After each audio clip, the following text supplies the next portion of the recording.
I am Will Scott. Welcome into NBA Now by Chat Sports. We got some trade rumors involving both the Boston Celtics and Golden State Warriors to get into on today's show. And it, of course, is trade season. The trade deadline coming up in just a few weeks. So go down, subscribe to the channel so you stay ready. We're going to continue to get you guys a lot of trade content involving a lot of different players on both the Celtics and the Warriors. So go down, subscribe to the channel. And speaking of those two teams, they did play last night, a wild finish over there at TD Garden. The C's winning 121-118 in an NBA Finals rematch. Of course, the first time these two teams met this year. The Warriors pretty much a wire-to-wire victory in that game last night. That was the Celtics coming out on top in OT. Taking a look at the box score, Jason Tatum continues an MVP caliber season, 34 points, a career-high 19 rebounds, 6 assists. Jaylen Brown, he missed 3 games. He made his return last night, 16 points, 9 rebounds. And Al Horford, man, he does not age, 20 points, 10 rebounds. Steph Curry, meanwhile, dropped 29 points. Not his best shooting night, was just 9 of 25 from the field.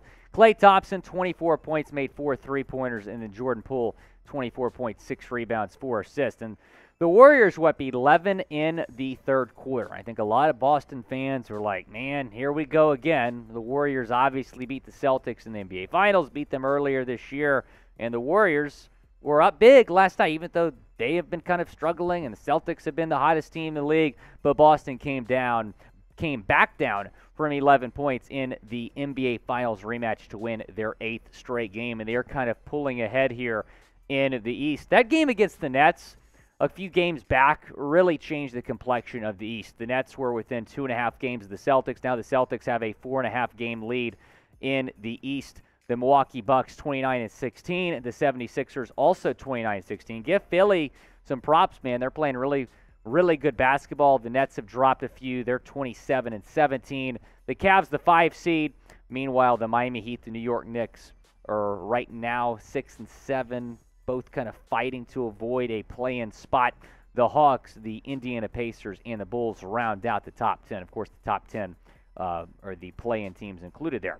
Taking a look at the West, the Warriors right now in a play-in spot as the 9 seed. A win would have catapulted them all the way to the 6 seed. So that's a significant difference, obviously. You got Denver. They've won a lot in a row. I think they've won 8 in a row. The Grizzlies have won 11 in a row. The Kings have won 5 in a row. The Pels have dropped a few, I think 3 in a row. The Mavericks, big game tonight against Miami. They're 24-22. Meanwhile, the Jazz, T-Wolves, Clippers, and Thunder round out the top 10 over there. So now let's get into some Celtics and Warriors trade rumors. There was a report a few days back from Mass Live linking Payton Pritchard to the Golden State Warriors, and Pritchard has been in some trade rumors as of late because he just has not had a huge role on this team. Mass Live is saying that he is getting interest from the Warriors. Here's what Brian T. Robb from Mass Live had to say. Payton Pritchard's lack of consistent playing time in the Celtics rotation has unsurprisingly led to a number of playoff teams inquiring about the availability of the reserve guard, including the defending champion, Golden State Warriors, league sources tell Mass Live. There are many parts of Pritchard's game that make him appealing to teams like the Warriors and other potential suitors. He is a 4.1% career three-point shooter and is on a very team-friendly rookie deal through the 2023-2024 season, earning just $2.2 million this year and $4 million in 2023-2024. Before we get into more from what Mass Live had to say about Payton Pritchard trade rumors, I want to tell you about our friends over at Rocket Money because they're going to help you cancel unnecessary subscriptions. It's why I love using Rocket Money, formerly known as Truebill. They're going to show all your subscriptions in one place and then cancel for you whatever you don't still want. You may even find out you had a subscription you didn't even know you were paying for. That happened with me fairly recently. You also may find out you've been double charged for subscription. To cancel one, all you got to do is press cancel. Rocket Money takes care of the rest. Get rid of useless subscriptions now by going to rocketmoney.com/NBA now. Seriously, it could save you hundreds per year. That's rocketmoney.com/NBA now. I learned that I had a Disney Plus account that I did not know I was paying for months. Rocket Money is like, yo, you want to save some money this month? Probably cancel this. I did. Thanks to Rocket Money for helping me save money. And they're also going to track your spending. I learned that I spent over $700 on Chick-fil-A last year. Yeah, it's kind of a lot. I'm trying to take it easy on the Chick-fil-A this year. Rocket Money's taking care of me. They're helping me save money. If your New Year's resolution was to save money, Rocket Money's the best app to do it. RocketMoney.com/NBA now. The link is in the comments and the description of today's video. Going back to Brian Robb's report here on Mass Live, the Warriors have dealt with inconsistent play from several areas of their bench all year long, which has led two-way players like Ty Jerome and Anthony Lamb, Vermont legend, shout out to Catamounts, to shift into bigger bench roles, with inquiries impacting Golden State's aging starting five. Pritchard is likely viewed as a potential proven depth target for the team's backcourt. Now, before we get into some trade ideas, I want to hear from y'all down in the comments section.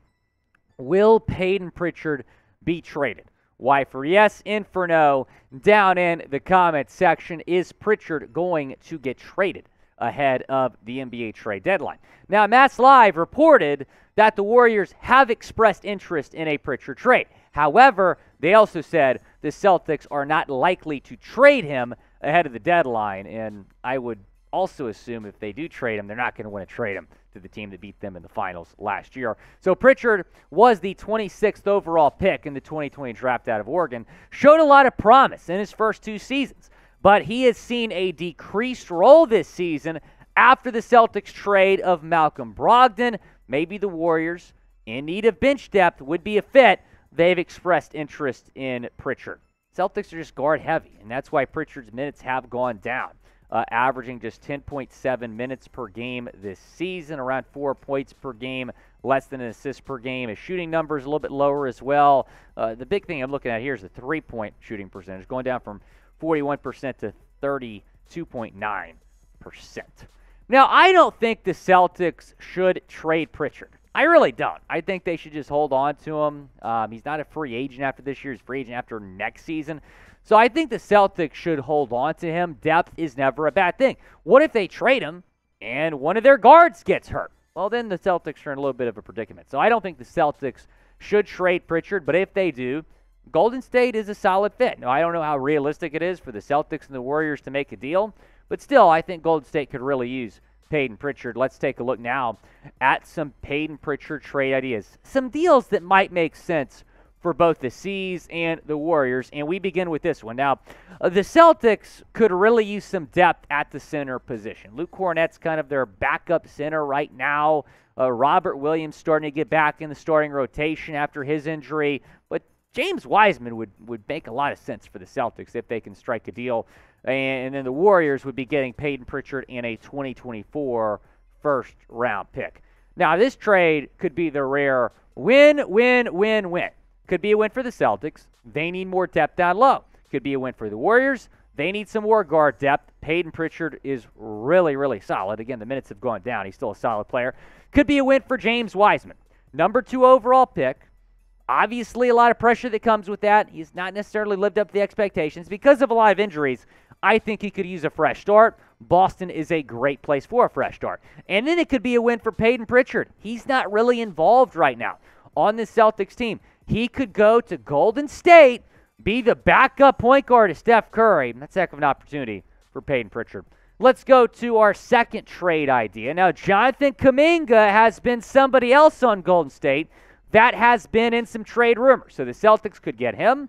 They need some wing depth, make some sense, and a 2024 protected second-round pick, probably a heavily protected second-round pick if the C's want to get this done. And the Warriors receive Payton Pritchard and a second-round pick this year. The Celtics have 3 second-round picks this year, so obviously some capital there in the second round to trade. Now, which trade idea is better? Is it the first one that sends James Wiseman to Boston, or the second one that sends Jonathan Kuminga to the Celtics? Both trades have Payton Pritchard going to Golden State. Go down in the comments section. Let me know which trade is better. Is it 1 or is it 2?